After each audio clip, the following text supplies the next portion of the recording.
Hello, everybody. Welcome to section number 6 on 3D user interfaces on AR tools and displays. I am Joaquim Jorge, and I'll be session chair. Let us quickly go to the first paper, which is Alpaca, AR graphics extensions for web applications. The authors are Tanner Hobson, Jeremiah Duncan, Mohammad Raji, Haidong Lu, and Jian Wang. And this will be presented by Tanner Hobson, who is a third-year graduate student at the University of Tennessee at Knoxville.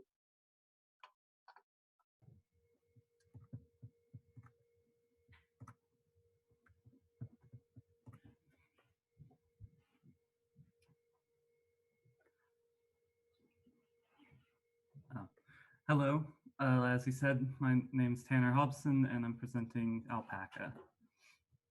At the core of Alpaca is an idea we had of bridging AR and the web. And there are many reasons one might do this. In particular, both platforms have special benefits to each one. In particular, AR has an avid and dedicated audience. It has specialized technology that it uses, and it has its own methods of application development. The web, too, is growing incredibly fast and is seeing widespread use, its own specialized technology, and its own development methods. So we wondered what would happen if we could bridge AR and the web. Could shared content creation resolve authoring bottlenecks in the platforms? Could we reduce skill set barriers, thus making it easier for developers to produce apps? And could we do this all without just using AR devices only, but actually enabling a novel multi-device setting? So there are some complications we run into because AR and the web are inherently different. They use different approaches for things like layout or input. They also exist in entirely different modes. The web's natively constrained to 2D, and although AR extends this to 3D, those 2D idioms don't apply to 3D and vice versa. For example, a drop-down menu doesn't have the same effect in AR as it does in a web browser. This leads us to a complex list of design choices, whether you use keyboard input, which is precise but requires extra hardware, or voice input, which is slightly imprecise but is always accessible and is natural. As well, you have to decide between how you switch between different applications. In a web browser, you might do this using tabs or windows, while in an AR device, you would use gesture or gaze-based controls to switch between them. So these are some of the considerations we had when bridging web and AR. The web is vastly diverse and already encompasses many domains, and nearly all applications nowadays have an implementation for the web. Even applications that used to be constrained to native platforms like 3D modeling now have a strong foothold in the web. And many of these were already rewritten for the web, and it would be expensive to rewrite them again for AR. That brings us to Alpaca's research questions. We wondered, what if there was a general way to port web content to AR? And what if the AR device worked together with the web browser and not just standalone? To discuss this, I want to talk about two contrasting models of development that I have experience with.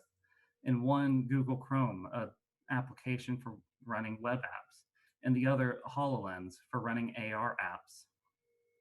Web apps manage a tree of DOM elements, or document object model. It uses interpreted source code and loads assets at runtime, and it handles events per element, meaning you have to attach the event handlers on a particular element in the DOM. It also persists state typically on a server rather than on its own device. And because its communication is declaratively specified, it can be automatically multi-threaded and be fault tolerant. The HoloLens uses a tree of scene graph objects, and it's compiled and uses compiled assets in the applications. It also uses event handlers that are often per scene rather than per object, and it persists data typically on device. The communication thereof is imperatively specified, and you have to manually multi-thread and apply fault tolerance. With these in mind, I want to discuss Alpaca's role as a bridging architecture. In this use case, we envision a user with both the laptop and an AR device together. The laptop runs a standard Chrome browser, which runs a web application unmodified, but uses a Chrome extension to do code injection and apply an Alpaca in-browser runtime that interfaces with the web application. This runtime communicates with the on-device runtime on an AR device, and all of this communication happens via an Alpaca server with an inherent object storage mechanism. This communication is specified and is such that scene specifications come from the web browser and go to the AR device, whereas two-way updates happen between both devices. This is the Alpaca architecture that we're going to be using for this presentation. First, I want to talk about the actual code that a user would write to create applications. And this code runs in the context of the web browser. And we intend for them to minimize the bridging code between those two, between the web app and the Alpaca in-browser runtime. This gives us two key parts to the application code: extension code, which maps DOM elements to scene graph objects, and bridging code, which updates scene graph objects in AR using web requests. We make use of a browser extension that does automatic code injection and runs code in the context of the web app. And all of this enables co-development of AR and web in as few to 20 to 60 lines of bridging code. On the right, we can see 3 applications that we have written and the total amount of code. Of each of these, there is only about 20 lines of bridging code in use. This brings us to the Alpaca runtimes, which make this code possible. These runtimes are needed to actually handle the communication with the AR device and handles all web requests that are necessary.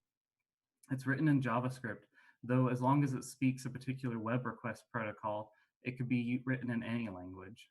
And the end result that we gain from this is that the AR device appears as a natural extension to the browser, like any other extension. The in-browser runtime is responsible for updating the scene and making web requests to share those assets with the AR device, such as textures. And as well, it handles adding event handlers and making web requests with the Alpaca server to listen for these events. This is all made possible by the use of a lightweight Alpaca server. Because the runtime systems cannot communicate directly, we need a system to stand in the middle that they both can communicate with. And as an added bonus, we remove the need for an active socket connection between devices because the server maintains state persistently and it allows you to asynchronously use the server. The server is inherently I/O bound, which means that we can make it even more efficient using an async I/O framework, thus allowing the server to run on the same laptop that the web browser is run on. We evaluated Alpaca using 3 dimensions of application. These are asset, scene, and update heavy. And we accept that real apps are often some combination of these. For example, AR conferencing might be both asset and update heavy, or high resolution GIS would be asset and scene heavy. And we have built and evaluated 3 demo apps for each of these, 1 per dimension. As you can see in the table, the difference between them is in the size of their textures, their geometries, and their frequency of updates.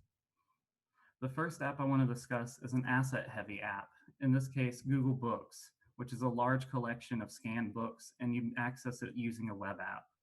It's asset-heavy, which means that each page of the scanned book is a large image and needs to be broadcast to the AR device. And these get rendered on the device as texture-mapped planes. As far as interaction goes, in the browser, we have to update the scene graph when a new page is shown. And in AR, we need to update the DOM when a button in AR is pressed. Here's a quick video showcasing how this might work. The user in this case is taking notes on books in Google Books. They have an AR device here acting as a stand-in for a heads-up display that would allow you to look at the content without the need for a physical device. Here the user has loaded up multiple books, and these have expanded into the workspace surrounding them and are able to be used transparently to take notes at the same time. The second app I want to look at is a scene-heavy app.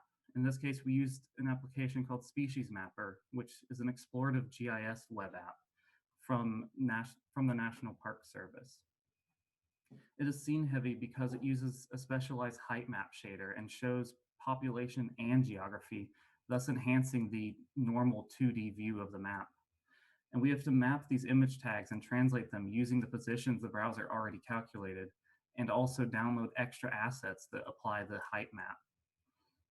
As far as interaction goes, on the browser side, when we change which species is selected, we need to update the scene graph in AR. And in AR, although there is no communication from the device to the browser, we're able to navigate the 3D space naturally, and this provides the AR interaction. Here's a quick video showcasing how this might look. The user's already opened up the National Parks website and later pulls up their AR device. When this happens, the device performs registration, and you can see that once it's done, the scene graph is visible. The user is able to interact with the graph without changing the DOM and also navigate through the 3D space naturally as if it were an actual extension to their workspace. When the user selects a different species to view, it automatically updates the scene graph, and you can see how the species are distributed geographically across the mountainous region. The third app we looked at is an update-heavy app. In this case, we extended the YouTube recommendation list from a linear list of videos in the context of a single video to form an entire network. This graph is update heavy because the scene graph changes often as the layout improves of the graph. And AR provides a natural way to extend this network into 3D, which better shows clusters of videos. As far as interaction goes, we intend for the browser to update the scene graph when the layout changes or a new video is selected to watch. But in AR, if you select a video, it also updates the browser and the video you're currently watching. Here we can see an example of this. In this case, the user has watched a cooking video and is looking for a new video to watch. As you can see, you can navigate through the 3D space, and clusters of videos are inherently visible. The user is able to select any one of these, and it updates the one they're watching in browser, and then they can put down their AR device and pull out their laptop again and watch the video, and come back when the video is over and they want to find a new one. In summary, we designed Alpaca as an open source software platform that bridges AR and the web. We expect a full release of the software on our GitHub page by the end of the month. It enables you to create prototypes quickly, reducing the cost, and all of this without modifying the original web app. And it primarily bridges the DOM of the web and the scene graph of AR, which we expect helps users explore web content in AR using multiple devices at the same time, rather than only one device.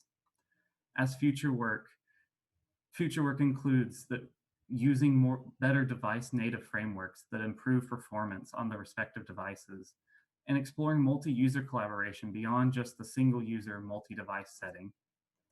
We would like to acknowledge the funding that has made this research possible. Thank you.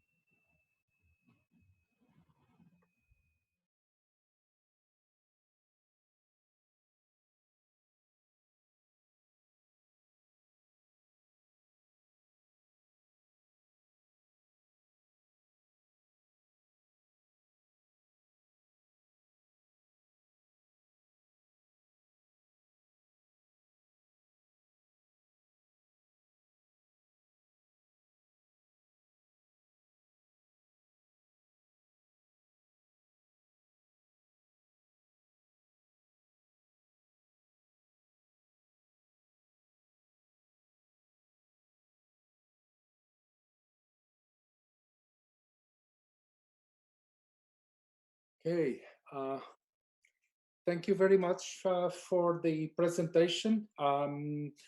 I have a couple of questions. Basic one is the fact that this is a very interesting work on establishing a link between web and AR applications. One basic question that I have concerns your having to introduce the a lightweight server, as you describe it, as an intermediator between the applications that you develop on the web and the AR device. Now, if your interactions require round trips between the web content and the AR device, would that introduce lag? Can you talk a little bit about that? Yeah, I can talk about that. Thank you. Yes, it definitely introduces some latency. However, this latency only happens whenever the scene graph is changed. So it only really affects update-heavy applications. That round trip time thus only applies when something happens in the browser, which the user is probably also going to need to pull out their AR device for anyways. So is it currently, or will it currently be possible as future work to say download applets onto the device so you can simplify interactions to present immediate feedback? Or Yeah, absolutely. We expect capabilities that. of the device permitting. Sorry. I'm sorry, I missed that last part.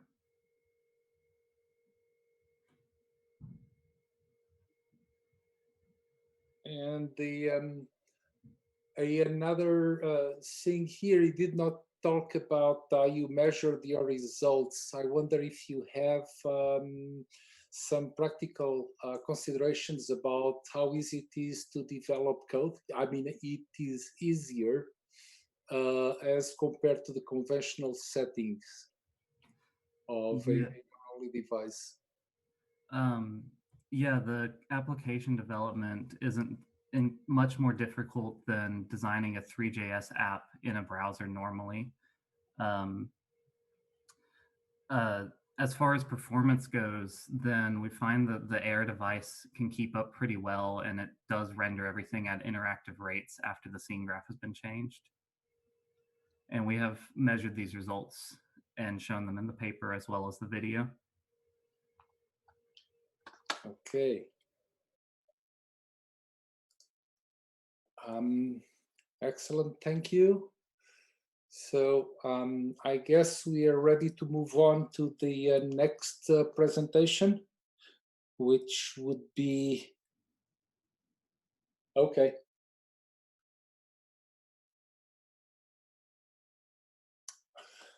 Okay, so the next paper is titled Touch the Wall, Comparison of Virtual and Augmented Reality with Conventional 2D Screen High-End Coordination Training Systems. And the authors are Anil Ufuk Batmaz, Aunoy Mutazim, Elham Sadr, Morteza Malakman, and Wolfgang Sturzlinger. And the presentation will be done by Anil Ufuk Batmaz, who is a postdoc researcher at Simon Fraser University and who's looking for a new challenge in his life. And before we start the next presentation, I would just like to quickly remember or remind the audience that you are able to ask questions on Slido using the ID sharp IEEE VR 2020. So please do not be shy and keep those questions coming. If you are shy, you can still post those questions as anonymous and I'll be happy to fill them for you. Thank you very much.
Hello, everybody. My name is Anil Batmas from Simon Fraser University School of Interactive Arts and Technology. And today I'm going to present our work called basically Touch the Wall. Before going to presentation, I would like to just briefly make a small announcement that yesterday I had another presentation and the stream just cut out. So I wanted to at the beginning, I am looking for a faculty position, so I would be happy to talk to you that if your faculty is looking for a researcher. At a glance, what we did in this study, we did an eye-hand coordination training system experiment in VR and AR, and we did this with the passive haptic feedback and the mid-air. So subjects touch the wall with their hands, and our results show that there is no significant difference between passive haptic feedback and the mid-air, and AR headset did not perform well. So what is this eye-hand coordination training system? It's basically a system that's used to enhance athletes' perceptual and visual motor skills, that you ask athletes to touch targets as fast as possible. MaxSpark, Dynavision, and Synaptic are some of the 2D screen implementations of eye-hand coordination training system. Batak and the Fitlight, on the other hand, is some of the applications of the hardware implementations of the eye-hand coordination training systems, where you have to attach the target a rig or a wall as a hard surface. So in our previous work, we tried to see that if we can implement eye-hand coordination training system into the virtual reality, and we asked subjects to hit the wall with their palm. And results showed that there is no, with the haptic feedback, user performance significantly decreased. But on the other hand, we also showed that it's possible to use eye-hand coordination training systems with virtual reality systems. And more importantly, we showed that it's possible to model human performance, the human movement time with the Fitts law in eye-hand coordination training systems, and we can use throughput as an assessment criterion. So why do you want to use Fitts law? Why do you want to use throughput? And why do you want to implement this eye-hand coordination training system to virtual and augmented reality that's already exists in the 2D screens and with the hardware setup? Because if you look at the definition of the throughput in ISO, that you can see that throughput is the combination of speed, accuracy, and the precision at the same time. Moreover, that the recent research showed that to be able to get fast in a task, you also have to be careful with the precision of the user. Moreover, with changing the target sizes and the target distances, you can adjust different index of difficulties, and also you can adjust the task difficulty in virtual and augmented reality.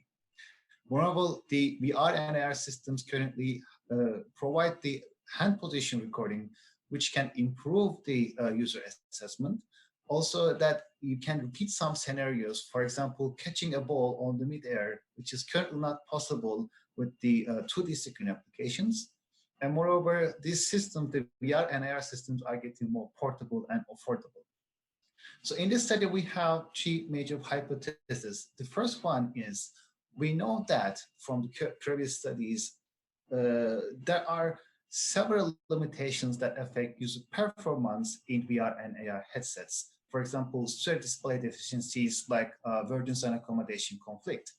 And we expect that the user performance is going to increase in the 2D screen condition. Our second hypothesis is about the AR systems, that previously we showed that yes, it's possible to use Fitts law and the eye-hand coordination training systems in virtual reality, but we are investigating here, is it also possible to use AR systems? And we know that from our previous work that we did a 3D pointing experiment in VR and AR, and we didn't find any significant differences. So we expect a similar result in this study. The last one is that in our previous work, we asked subjects they hit the wall with their palm, and the user performance significantly decreased. And one of our hypotheses was, is it because of they don't see the real wall? So they don't trust themselves, or they don't trust that they are not hitting the wall? Is it one of the obstacles? So we decided to change how they interact with the wall by using their, we asked them to use their index fingertip to touch the wall, and we also used the AR system to investigate this hypothesis. In this study, we had three major environments. The first one was a 2D screen with a touch frame, which also represents the conventional eye-hand coordination training systems in the market. The second one was a HTC Vive Pro, and we attached a leap motion in front of it to detect the hand movements. And we also used a Meta 2 as an AR headset, where we used, again, we attach a leap motion in front of it so that we can just eliminate the differences for hand tracking. And also we attach a HTC Vive tracker on top of it. So again, we wanted to eliminate the differences from with the different tracking systems for AR and VR. Since we use the external tracking system, we had to calibrate AR and VR system from scratch.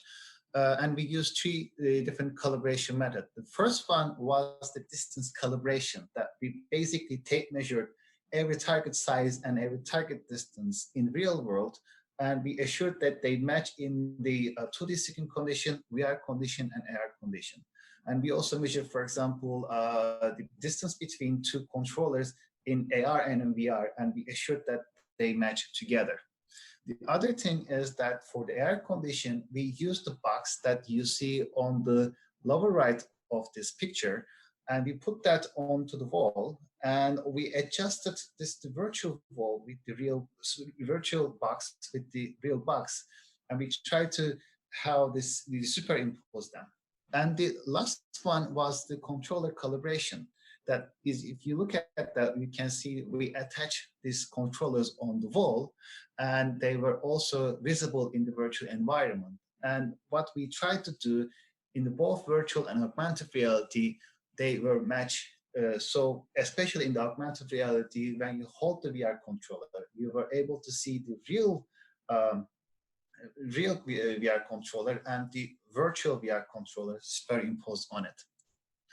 For the haptic feedback, we had passive haptic and the mid-air conditions. For the passive haptic, we attached targets on the plane, and for the mid-air conditions, we moved these targets 20 centimeters away from the wall, and also we asked subject to move 20 centimeters away from the wall.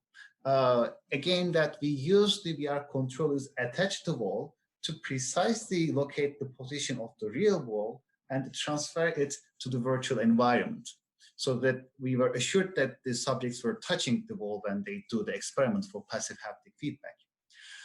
In this study, we had 15 subjects. We used 3 different target sizes and 4 different target distances, and the direction of the next target chosen randomly by the software. So the subject didn't repeat the experiments in the same sequences.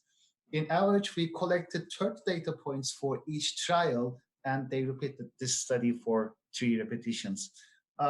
If you look at the results, the first thing you're gonna see, that the first thing that appears, that if you look at AR mid-air and the AR passive haptic conditions, there's no significant difference between them.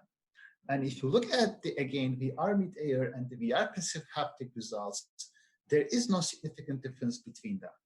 So in this study, we basically say that there is no difference between passive haptic feedback and mid-air for time, error rate, and the throughput. So if I simplify these figures a little bit for VR, AR, and the 2D screen, the first thing you're gonna see is that with the AR headsets, it took more time to do the experiment. With the AR headsets, subject did more errors, and their throughput performance significantly decreased. The other thing is that with the 2D screen and the VR headsets, that if you look at these 2 comparisons, we didn't find any significant difference for time and for the error rate, but for throughput, user performance increased with the 2D screen condition. So if you look at about the environment conditions, the first thing about I want to discuss is why there is no difference between 2D screen and the VR headset. And that is something that we were expecting, that the 2D screen user performance increased. And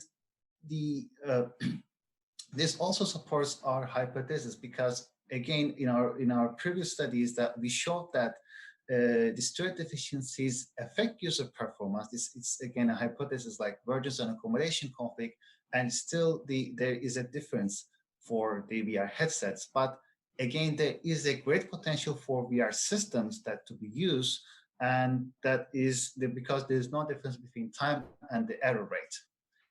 The next thing is that why we had the worst performance with the AR headsets. Also in the AR headset, that none of the subjects preferred the AR headsets. So we have four possible explanations for this result. The first one is maybe the refresh rate of the Meta headset was not enough. That the Meta headset had 60 Hz refresh rate, and maybe this was not enough to render fast hand movements. The second one is that we use a custom tracking to eliminate the differences with the tracking system. Maybe that none of the subjects complain about the weight of the system, but maybe that it was uncomfortable for them, and that affect their performance.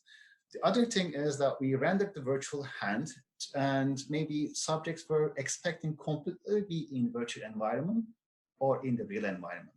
And the last one is, again, the perceptual cognitive issues. From the previous literature, we know that subjects can underestimate the distances in augmented reality headsets.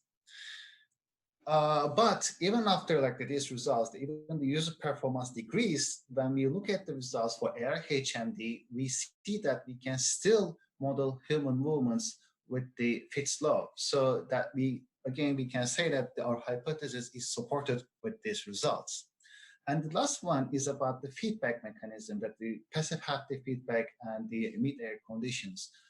In the previous experiment, we asked subjects to hit the wall with their hands, with their palms, and now we ask subjects to touch the wall with their tip of the index fingertip. And by changing this interaction style, we were able to increase the passive haptic feedback performance. But again, there was no difference between mid-air and the passive haptic feedback.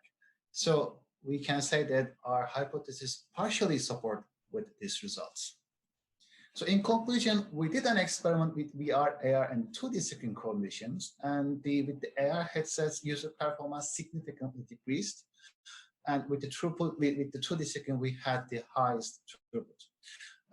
The other conclusion that we get from this study is that importance of the throughput assessment, especially for the sports training system, where that you need the speed and accuracy trade-off is really important. And lastly, with the changing the interaction style, that you can also affect the user performance even in passive haptic feedback. So you have to be careful by how you design your system. As a future work, we were planning to, we already planned one of our future work, which was about the gaze tracking, and going to be published as a late breaking work. But as a future work, we are planning to do more experiments with the professional athletes and also include their data in our studies to compare with the novices. Thank you very much for listening. I would be happy to answer your questions.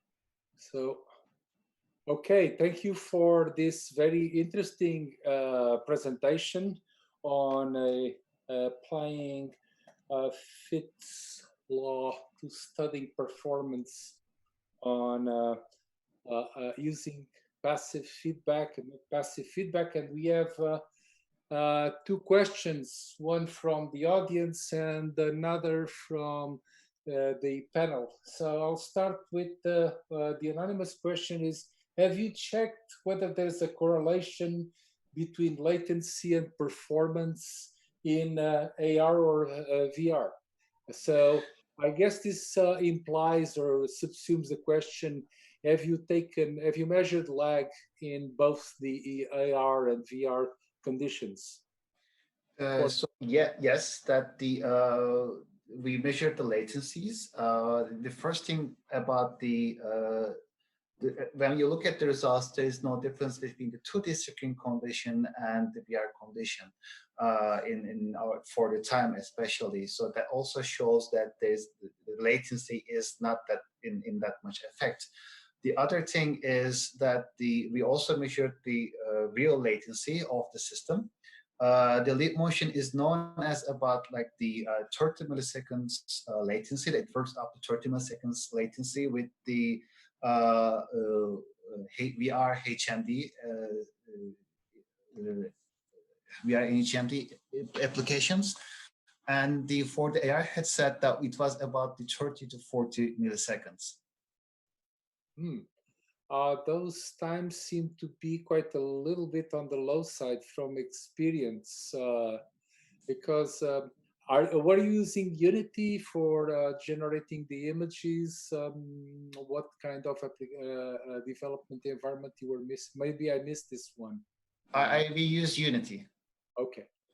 The other, so I have a couple of questions myself, but let's go to another question from one of the presenters.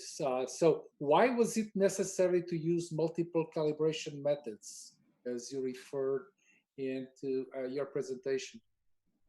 So especially for the VR environment, it was mostly as a setup. It comes as a setup. However, with the AR experiment, we use an external tracking system. That means that you cannot use for example, SLAM algorithm of the Meta. We tried this. We tried to use the AR headset's own algorithm, but the targets were hovering on the air, and we didn't want to do an experiment like this because it was not comparable. So we use an external system. That means that you have to adjust all the IPDs for each subject, that you have to adjust all the perceptual view. So this is why we had to calibrate the whole system. And again, for the 2D screen application, that we wanted just to get the correct distances with the Unity that you can achieve with it's more, you can more or less like to get the real world distances. We also tape measured them, but for the 2D screen, we also tape measured with all the distance to be sure that they match with the real world. Okay, I've just one more question myself. Have you thought about using physical balls that would match the virtual environment as passive feedback instruments? Do you mean like yes, the plastic ball? Yeah, having a pattern ball array on the wall that would kind of better match what people would see as Unity generated content. So there are two different things that I can say. The first thing is that we are trying to replicate a IHAM coordination training system that already exists in the market, and the current applications do not have the balls. The balls are not attached; they are a flat surface. The second thing is that yes, it's possible to do with a ball that we can put the balls on the as to track the user performance. But in this case, that it was not going to be possible to measure in the real world, because that requires more. It's going to be more complicated, because for the throughput measurements, you need to get the selection point. And with the ball, it's a spherical object, so we need a more complicated setup. So it's not going to be possible to use a spherical object that we try in the real world. Okay, thank you for your answers and for your presentation. Thank you very much. Here, thank you for the presenters and from the question askers. And I would like to introduce the next paper, which is Enlightening Patients with Augmented Reality. And this has been authored by Andres Jackel, Annemarie Linhardt, Clemens Baumann, Arjen Jalahefer, Alexander Schlager, Lucas Schöffer, and Franziska Brückner. And the presentation will be done by Alexander Schlager, who is a researcher from the Fachhochschule at St. Pölten. And let me just remind everybody in the audience again that you can ask questions via Slido using the hashtag IEEE VR 2020. Do not be shy. And now on for a 1 minute break until we cue the next presentation. Thank you.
Hello everyone, my name is Alexander Schlager and I welcome you from sunny Vienna.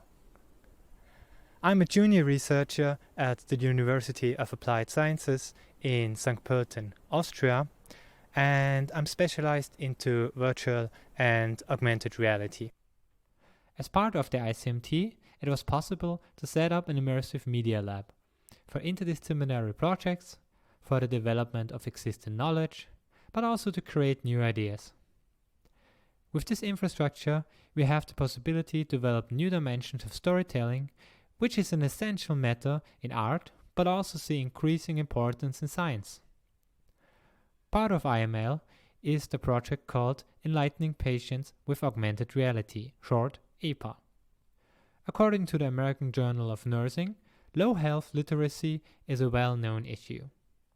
1 out of 5 American adults lack skills to fully understand implications of processes related to their health. Studies have shown that spoken instructions lead to a higher rate of understanding compared to text for adults with lower literacy skills. Multimedia systems have additional positive effects on the patient's educational needs. We combined these beneficial aspects and developed and evaluated the AR prototype APA. So let's begin with the scenario. APA is an app to educate patients about strabismus, the procedure of the surgery and the needed aftercare. And for short, strabismus is a misalignment of the eyes. But wait! Don't we need 3D vision for stereoscopic content used in an AR or VR headset? Yes. But APAR is an AR app for smartphones, and in this case, the output is a 2D image on the display, so persons with strabismus shouldn't have a problem using a smartphone-based AR system. However, this should be confirmed by a follow-up survey with real patients. According to a survey by Kate Dutter from the RWTH Aachen, the benefits of AR in e-learning are better understanding, long-time memory retention, better collaboration, and increased motivation. But in contrast to the benefits, AR could also lead to attention tunneling, challenge the users with usability difficulties, are sometimes hard to integrate in the classroom, and not all people learn the best at the same way. In the medical field, AR has already arrived with several applications mainly directed to trained doctors and medical students. For patient education, there are only a few options available.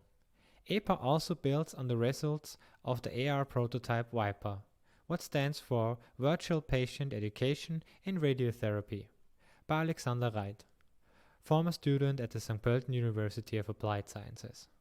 Here, the user can place a hologram of the radiotherapy device, which describes the treatment process. The story of EPA was developed with the help of an expert in our team, Anna-Maria Lienhardt, who has 7 years of experience studying and working with strabismus in a clinical setting. Based on her experience, she identified the main points to convey to users and simplified the process of the surgery to a minimum number of steps, so the viewer would understand the surgery and the methods behind it without being overwhelmed. Okay, but the slide says interactive storytelling, so what is different to classic storytelling? In classic storytelling, you have a linear structure of the story like the classic 3-act structure that you know from the theater or movies. The first interactive part of EPA is the freedom of choice, the ability for the user to choose what information he wants to receive and in which order. For this, EPA is using a spatial menu with corresponding 3D models as menu items. To test those choices, we wrote the script with Twine and created an interactive and clickable storyboard with Adobe XD. Another part is our interaction triangle. We divided the content of each chapter into scenes. At the beginning of each scene, the information is accessible by text and sound. After this initial information, there is a fork in the story, and the user can choose to either click on the screen to trigger an animation, which shows what they heard before, or they can continue to the next scene immediately. The app always allows the user to restart the scene, replay the animation, and listen to the information again. To animate the user to interact with the scene, we developed 3 interaction prompts. So the first measure was to visually highlight the part of the 3D models that are clickable. The second kind of interaction prompt was haptic feedback with vibration in addition to the visual highlight. As the third type of interaction prompt, we implemented the previous 2 types together with an auditory signal which should alarm the viewer to interact. The environment to develop our prototype was mainly in the game engine Unity 3D.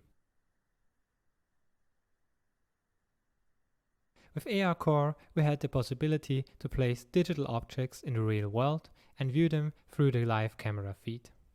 However, our target group personas include people who have never used AR before.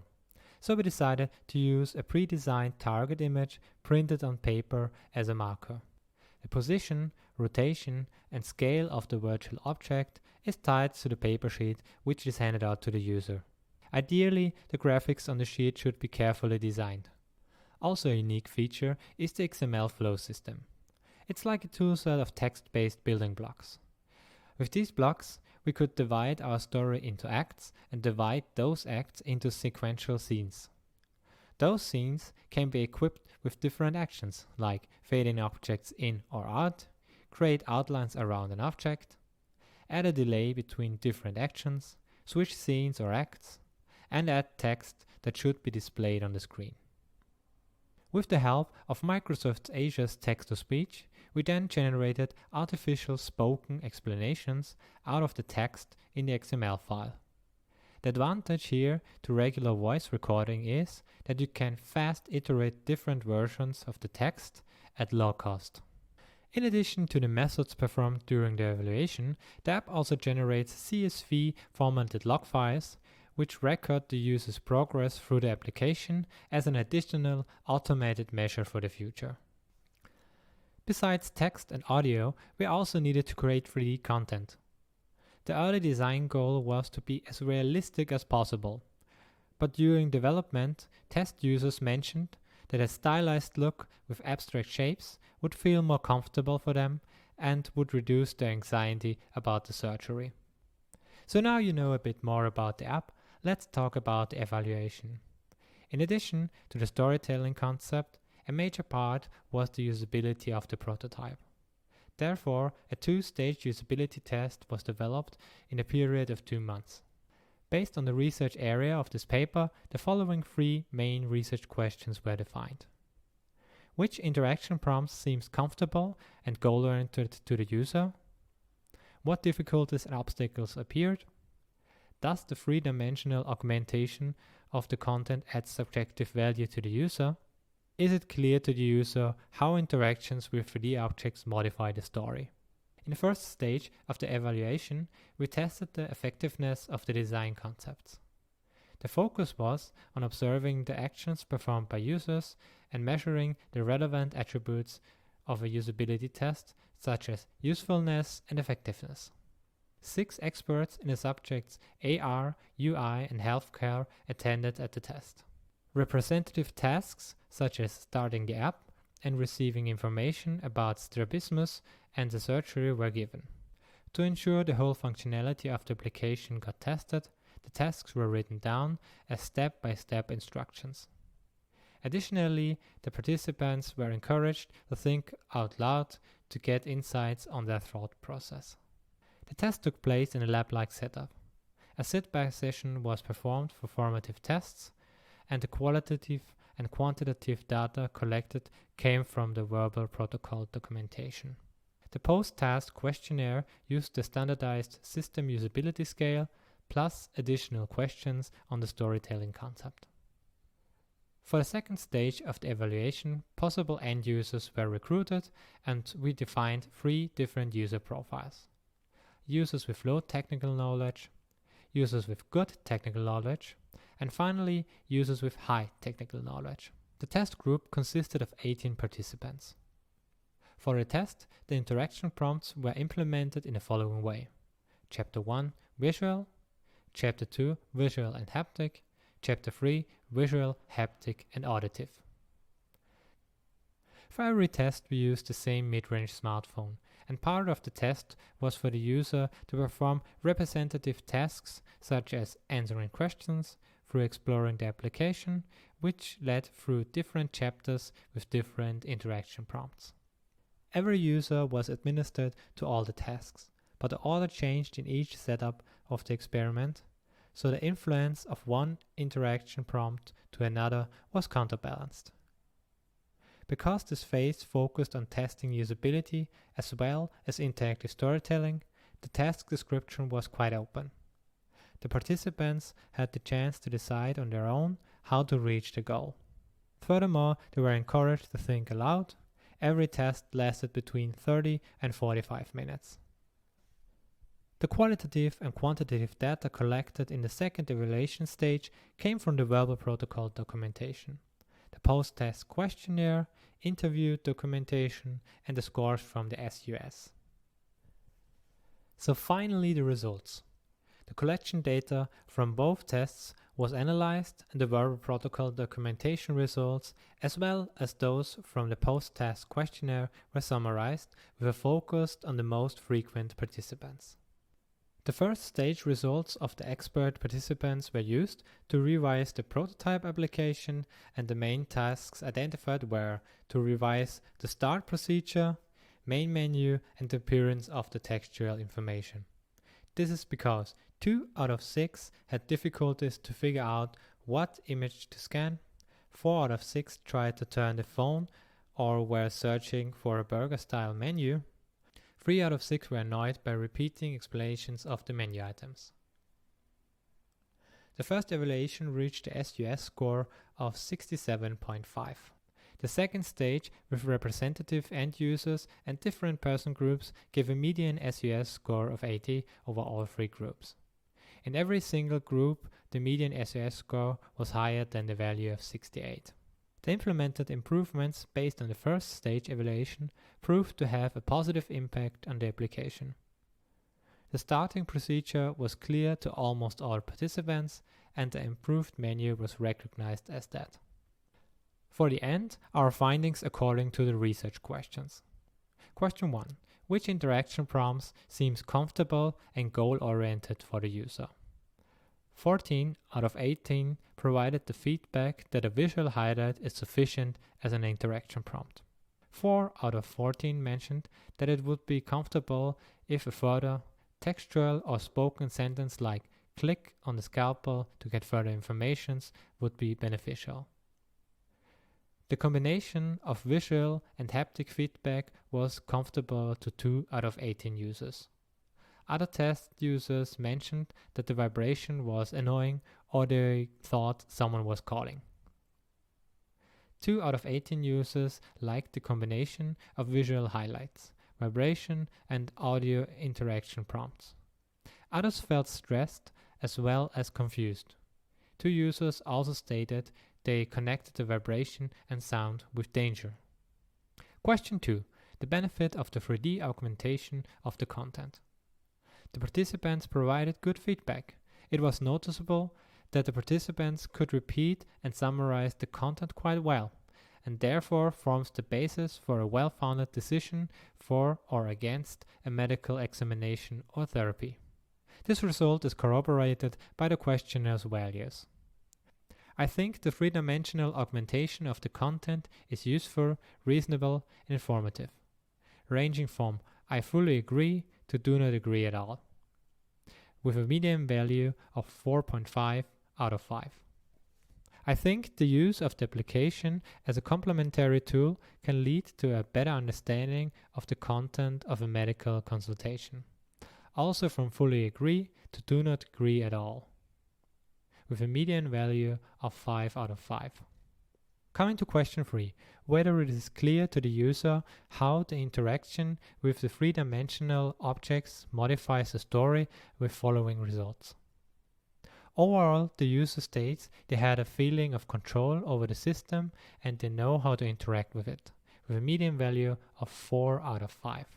The conclusion of the observation and the interview is that the users perceived visual highlights as useful, but in some cases they did not notice them.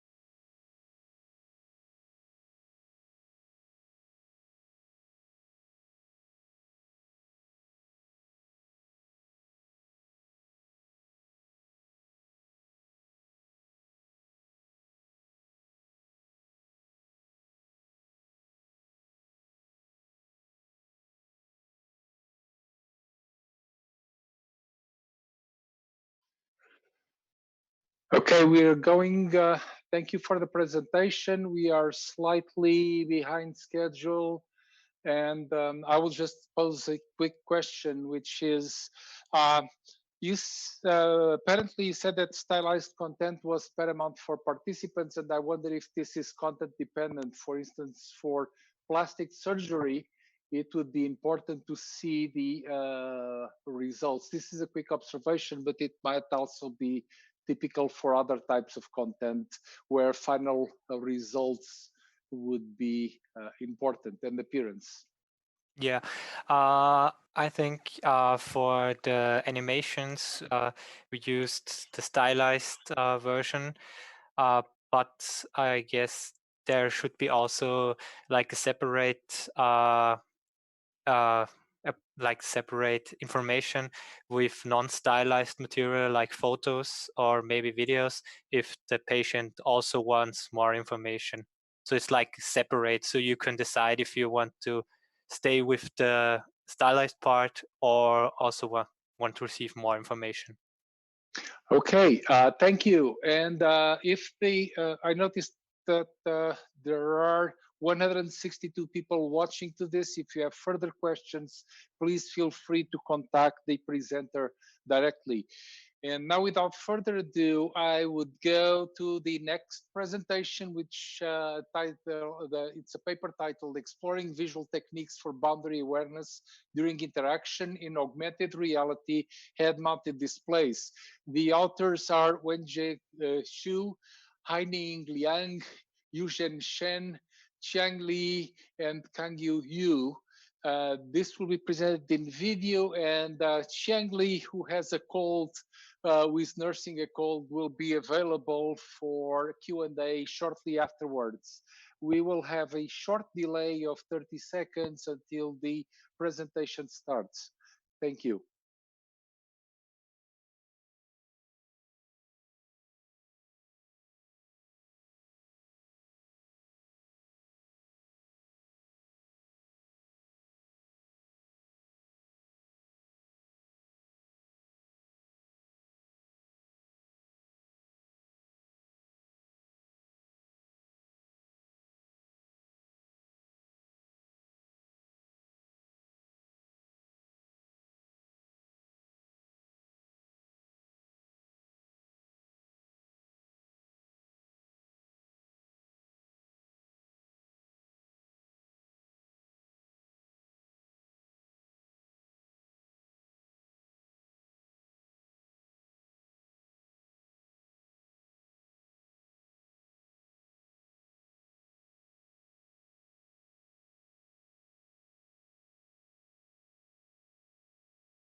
I'm Xiang Li from Xi'an Jiaotong Liverpool University.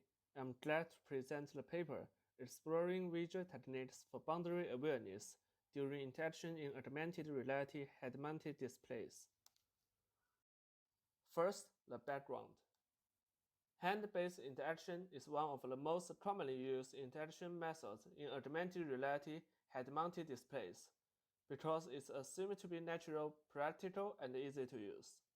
As you can see, consumer AR headsets like Meta 2, Magic Leap 1, HoloLens all have enabled hand-based interaction. Currently, there are many issues in hand-based interaction. For instance, when you're holding your hand in the mid-air for a few minutes, you may suffer arm or hand fatigue. And the way interacting with virtual objects are unnatural sometimes, for example, selecting a distant object. Also, hand-based interaction normally does not provide any feedback to the users unless you are wearing some types of external haptic devices.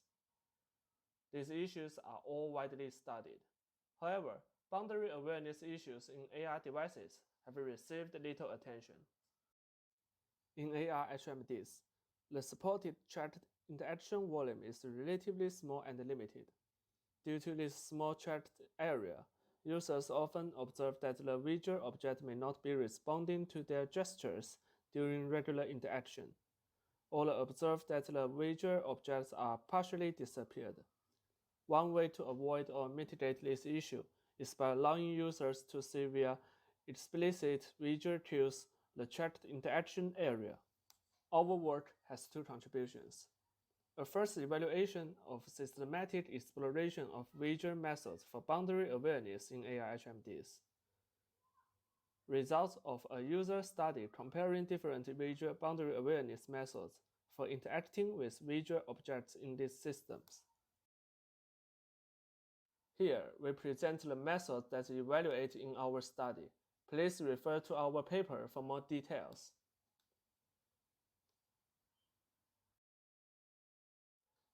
Due to the lack of related work, we did a formative study to examine the challenges that a user might face when interacting with AR HMDs without boundary information. Then, based on the participants' comments, our observation and interviews, we proposed two preliminary solutions to visualize the interaction boundary of AR HMDs.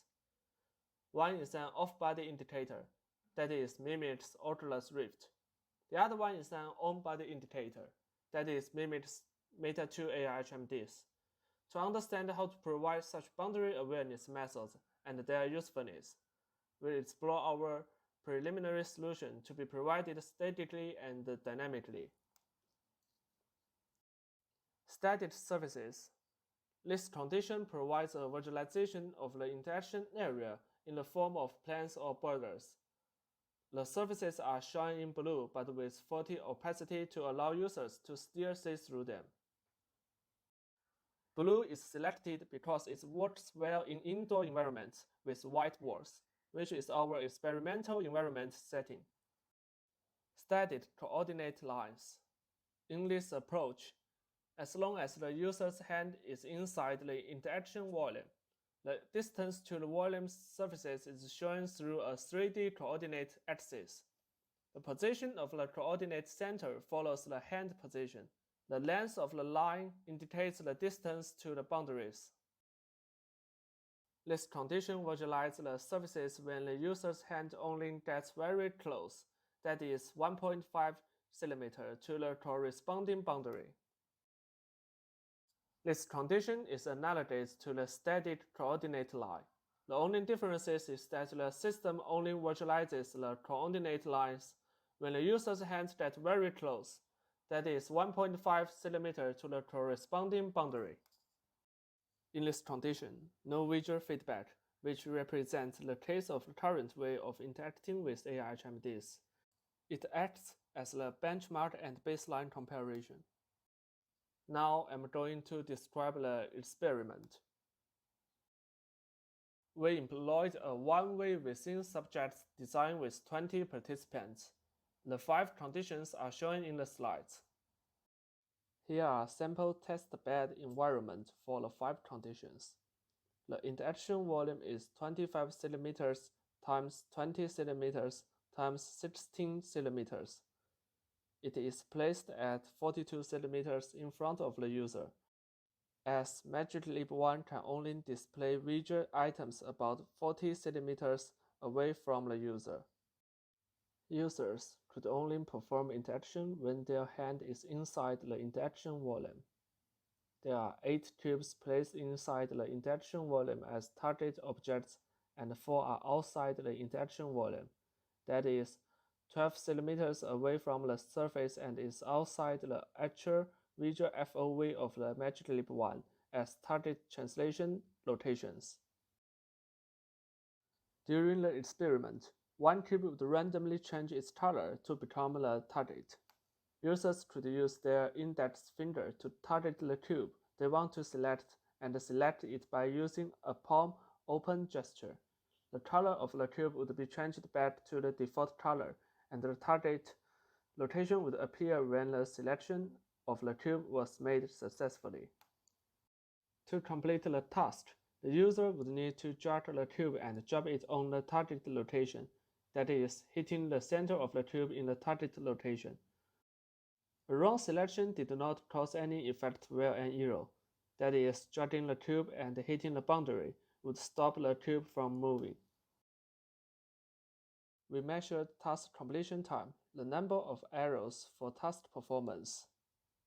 The task completion time was the translation time from the first successful selection of the cube made by the participant to the time when the cube was dragged and dropped at the target location. The error was the number of the times the cubes hit the boundary as the participant's hand was not rendered by the AR system, that is, moving outside of the boundary. For users' performance, we measured system usability, users' experience, task workload, arm tiredness, and vision tiredness. At the end of the experiment, we also collected comments and ranking of the techniques. 20 participants were recruited from a local university campus. None had prior experience with the MagicLeap 1, which is the device we use in the experiment. The experiment was conducted in a university lab. Here is the part of results. The analysis showed the technique had a significant effect on the task completion time. Post-hoc tests confirmed a significantly lower time for the DS compared to the DCL. We conducted a Friedman's ANOVA where the analysis yielded a significant effect of technique on errors. Post-hoc analysis showed that DS had a significantly smaller number of errors than DCL. The analysis yielded a significant influence of technique on mental workload. Post-hoc tests confirmed that SS caused a significantly lower mental workload than DCL and benchmark. There were no significant effects of technique on users' experience, arm fatigue, visual fatigue, and system usability score. Here is about the ranking.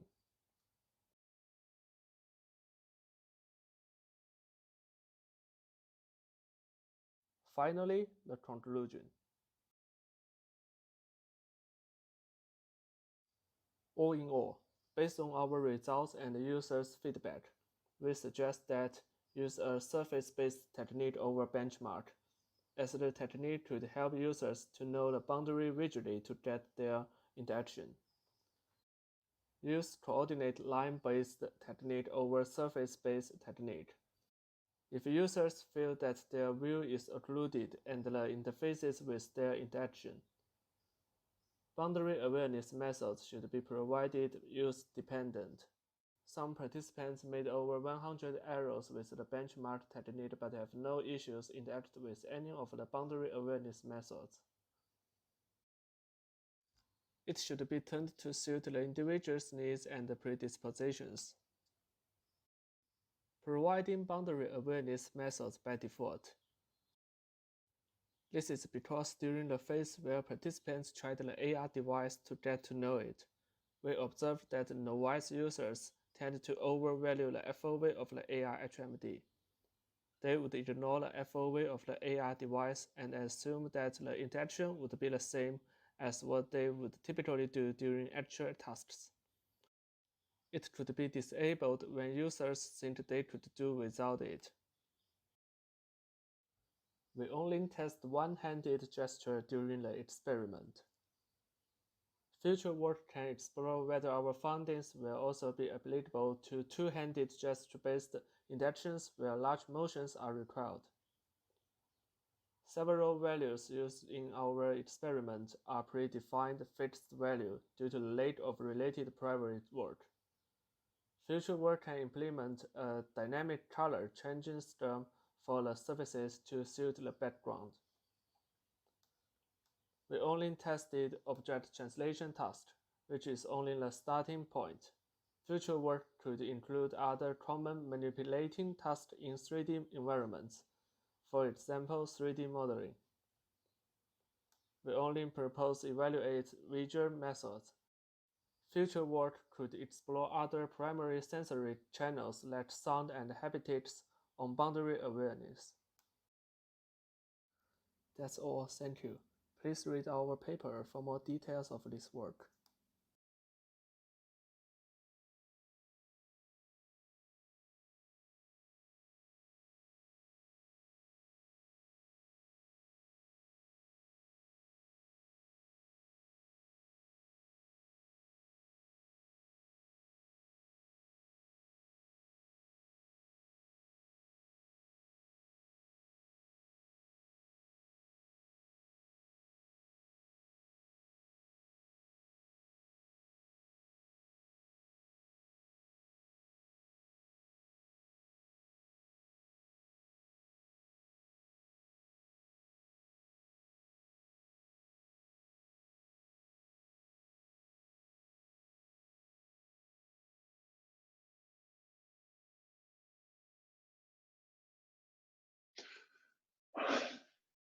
Okay, thank you, Qiang Li, for this very interesting presentation on making people aware of visual limits of selection gestures using the AR displays inherent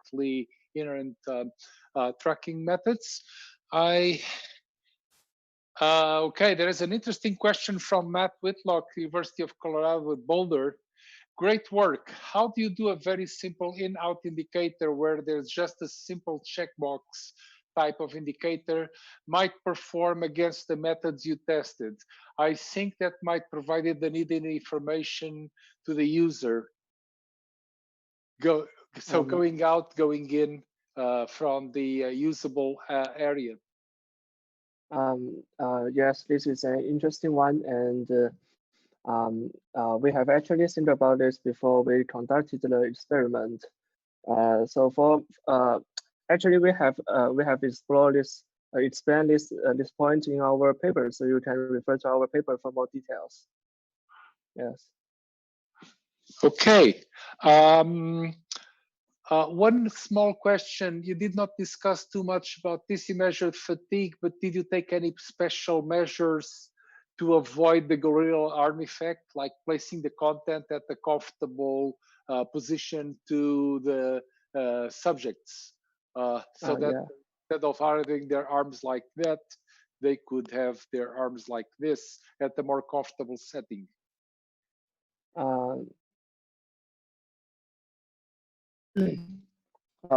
Yes. Well, actually, it's just our experiment is just a starting point. So we may for our future work we may add more motions in our experiment. Okay, so there was another follow-up question, a quick one. Thank you to the anonymous questioner, which says, how did the performance of users change between HoloLens and Magic Leap? Magic Leap? Yes. Well, actually, we designed a performance detected application in Magic Leap by Unity, and this I mean we use this application to motor the users their gestures for you know to try to follow their performance and try to measure their gestures during the experiment. Okay, thank you so much for the presentation. And I reminded the audience that you can follow up questions to the presenter. So thanks once again, Qiang Li, for overcoming your cold and being available for Q&A. And without further ado, let's move on to the last paper in this session, which is titled, How About the Mentor? Effective Workspace Visualization in AR Telementoring. And the authors are Cheng-Yuan Lin, Edgar Rojas Munoz, Maria Cabrera, Natalia Sanchez Tamayo, Daniel Anderson, Voico Popesco, Juan Antonio Barragan Noguera, Ben Zarzar, Pat Murphy, Catherine Anderson, Thomas Douglas, Claire Griffiths, and oh gosh, too many authors here, I guess. My apologies to the remaining ones. And the presenters will be Cheng-Yuan Lin and Edgar Rojas Munoz, graduate students at Purdue University. And we'll have a short 30-second break before they come live with their presentation.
Good afternoon, everyone. My name is Chen Yuan, and this is Edgar.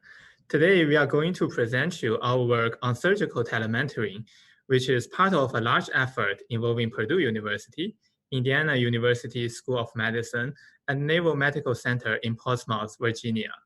I'll talk about the motivation and the algorithm first. So let's consider the scenario where a general surgeon needs to perform a specialized surgery emergently. In this case, AR technology can help the general surgeon to receive guidance from a remote specialist surgeon. For example, here on the right side, the mentor is drawing an incision line, which is overlaid onto the mentee's view of the operating field on the left. AR technology has the unique advantage that the mentor can follow the annotations without shifting focus away from the operating field. However, as I hope you got from the title, this work is dedicated to the mentor side of the telementoring system. Indeed, without a good visualization of the operating field, the mentor cannot provide quality guidance, and the telementoring will become ineffective. One possible solution is to capture the operating field from above with a camera mounted to the ceiling, as we did in our prior work. But there are two limitations to this approach. First, the mentee's head can get into the way, occluding part of the operating field. Secondly, the overhead camera provides a third-person view. This view is substantially different from the mentee's first-person view. The difference of the viewpoints will hinder collaboration. Actually, surgical telementoring is most effective when the mentor sees the operating field like the mentee does, from the same viewpoint. This simplifies communication and leads to better performance. So the question is there a better solution? If assume that the mentee is wearing an AR HMD, then we already have a built-in front-facing camera available. This camera provides a good view agreement since it captures the operating field from a viewpoint that is close enough to the mentee's viewpoint. So why not provide the mentor with this view? But there is always a but. Simply providing the mentee's first-person video to the mentor is insufficient. As you can see in this first-person recording, since the mentee moves their head frequently, the resulting workspace visualization is borderline unusable by the mentor. In fact, none of our expert surgeons who served as mentors wanted to use such a visualization to provide guidance. In this paper, we present a method to stabilize the first-person mentee video, making it an effective visualization for the mentor. As you can see from the side-by-side comparison, our video stabilization method here on the right substantially alleviates the viewpoint changes due to the mentee's head motions. The mentor can now more easily gain and maintain situational awareness. One approach for stabilization is to acquire the geometry of the operating field and then projectively texture maps it with the video feed from the camera. However, acquiring high-quality geometry in real time is challenging, and noisy geometry leads to objectionable artifacts. Here is an example of stabilizing using HMD-acquired geometry. Those green areas are the parts that is seen by the stabilized viewpoint, but not captured by the moving camera. Thus, there is no color information available in those areas. This is also known as disocclusion errors. What is even more disheartening is that even if a perfect geometry is acquired, the results are still unacceptable. The disparity between the acquisition and the stabilization viewpoint creates noticeable disocclusion artifacts, again shown in green. We predict that the problem of acquiring perfect geometry from multiple viewpoints without increasing the hardware complexity will not get solved anytime soon. Instead, our proposed method projectively texture maps the video feed onto a planar approximation of the workspace geometry. This planar proxy is defined once per session by fitting a virtual plane through the scene.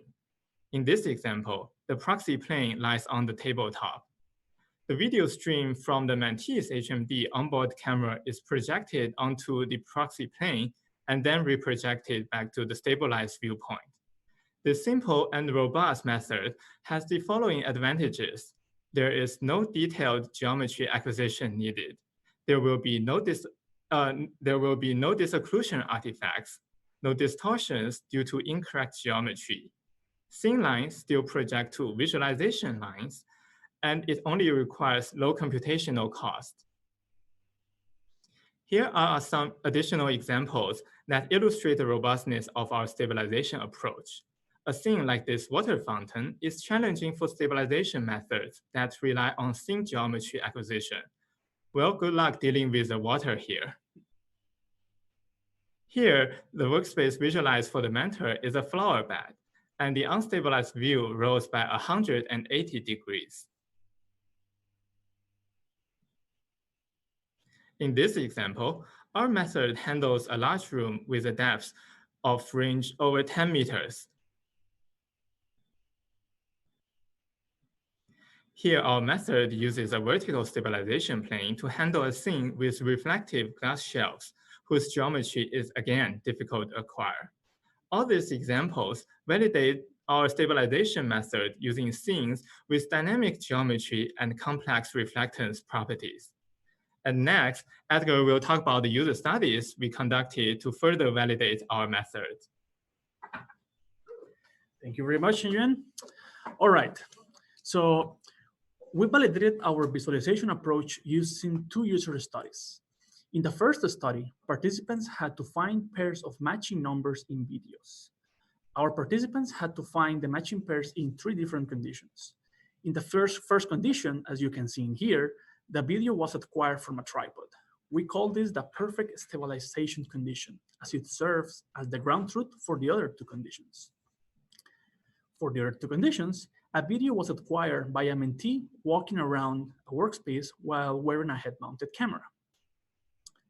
The second condition is, as you can see in here, the raw input video with no stabilization. The third condition uses the same video feed, but stabilized with our method, as you can see in here. Here are the 3 videos side by side.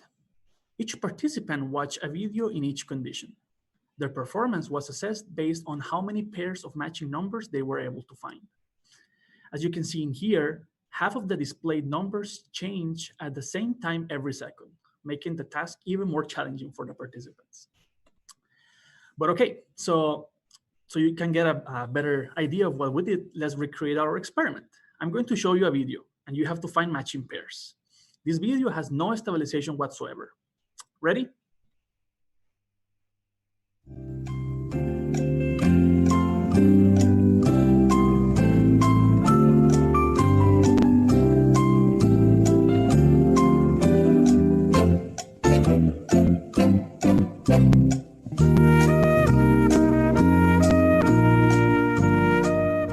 How did it go? So our initial idea in here was to ask you to raise hands, but for obvious reasons, we cannot do that right now. But regardless, how many pairs did you find? 1 pair, 2 pairs, 6 pairs, maybe 10 pairs? All right, so now let's recreate the experiment with a different video. This video uses our stabilization routines. Ready?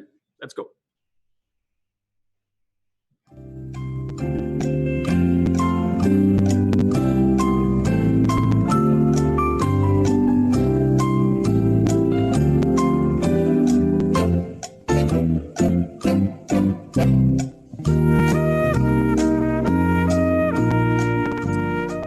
How many did you find in this one?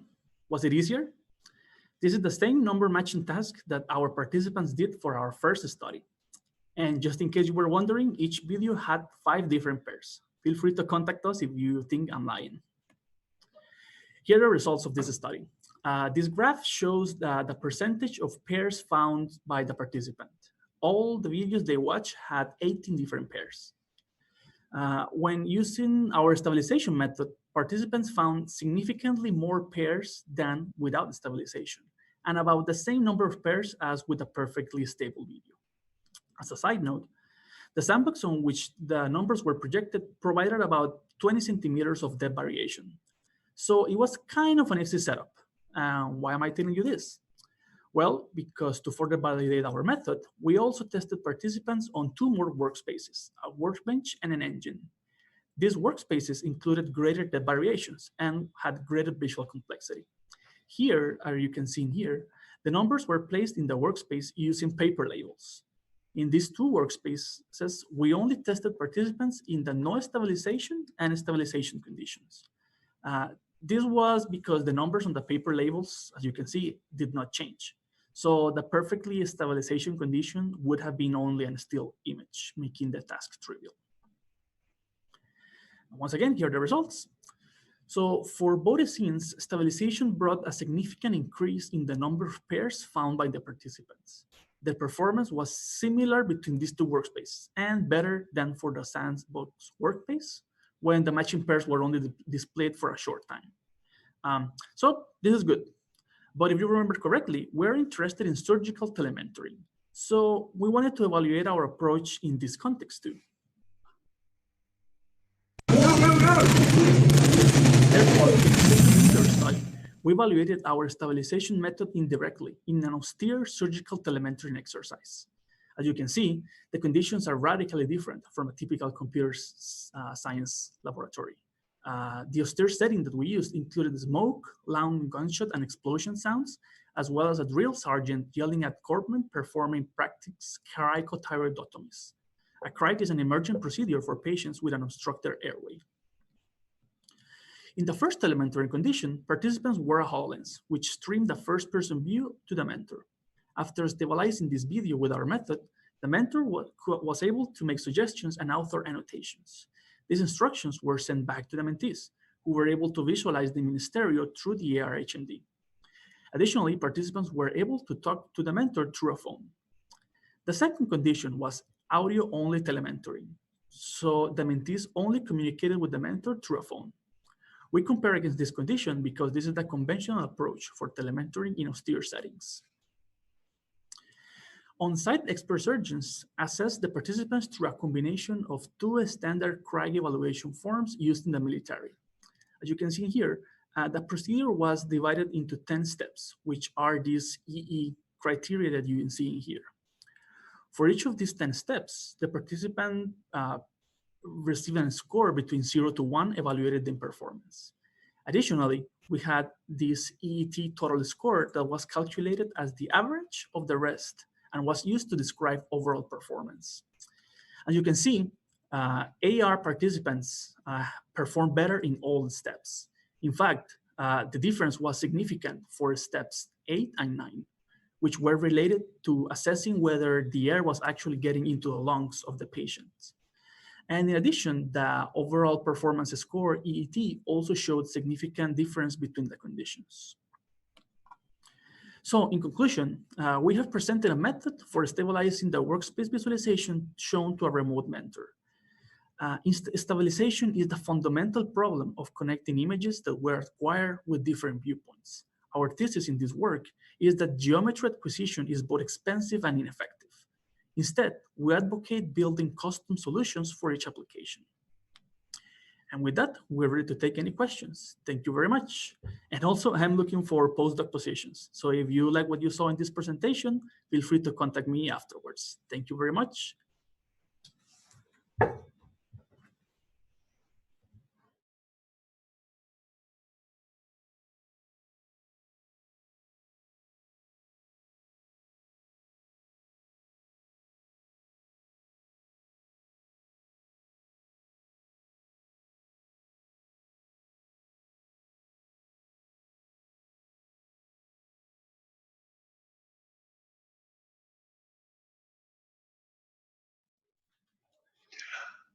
Okay, thank you for this interesting and engaging presentation.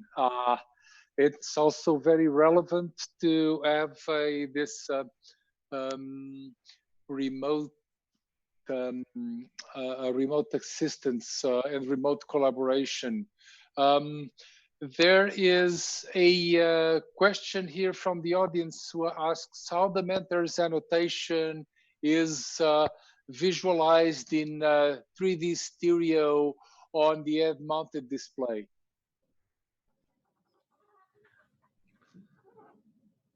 So the mentor will get the first-person view from the HMD's camera, and well, at whatever place the mentor author's annotation, we will project a ray from that pixel, and using the HMD's camera pose, we can extend that ray towards the geometry acquired from the HMD, and then the intersection of that ray with the geometry acquired from the HMD, we can get the annotations. So we are assuming all the annotations will be on top of the geometry. It will not be floating in the middle of the air because we are doing surgical telemetry. So only the annotations on the patient's body make sense. So we are doing that intersection to transfer 2D annotations to a 3D space. Okay, thank you very much for your question. There's another question from the audience.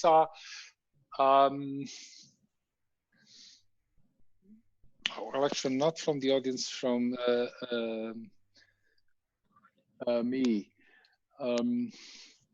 So did you try other methods of identifying viewing performance instead of using numbers, maybe even simpler ways of trying to match colors in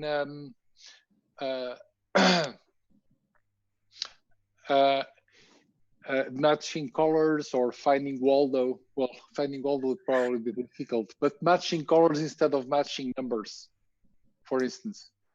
Well, we, in fact, that was the initial setup that we were planning. But we found, correct me if I'm wrong, we found that after running a couple of tests that wasn't introducing the difficulty that we were looking for. So there was basically no advantage between like any of these different approaches in that sense. Okay. Another question from the audience. Do you think a combined approach might, wait, I guess this benefit AR and audio from Andres. Well, we in fact had audio in our AR approach. In this experiment, well, in the second experiment, what we compared was AR and audio versus an only audio approach. Okay. Okay, so if there are no further questions from the audience, I would like to thank all the presenters for their keeping up with time. Mostly we are a little late, but I guess it was totally worth it. And thank you especially. Oh, one last question. In your surgical application, did you compare the stabilization method and not using that? Your experiment compared only audio?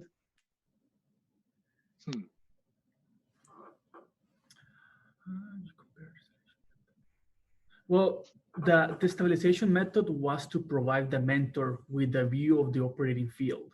Right. And in fact, what we had them done at the beginning was to try to provide the mentoring without using stabilization. And they basically told us that we don't want to do this because the camera was just drifting and moving everywhere. And basically, if you wanted to be able to draw an annotation in one specific point, by the time that you were going to do it, the view would have shifted already. So it was very difficult. So that's why we wanted to introduce this stabilization for that. And also the first person video makes the mentors to be sick. Mm-hmm. It introduced a lot of motion sickness. Yeah. Oh, thank you very much for that additional detail. I guess we are kind of out of time. To the audience, before you go away, yeah, I created a small poll that it might be interesting to gather some information about how useful this session was and how engaging it was. So please feel free to reply to it using Slido in section 6, AR tools and methods. And since we're out of time, I would like to thank the authors, the presenters, and the audience for being here. Have a great rest of the conference, everybody.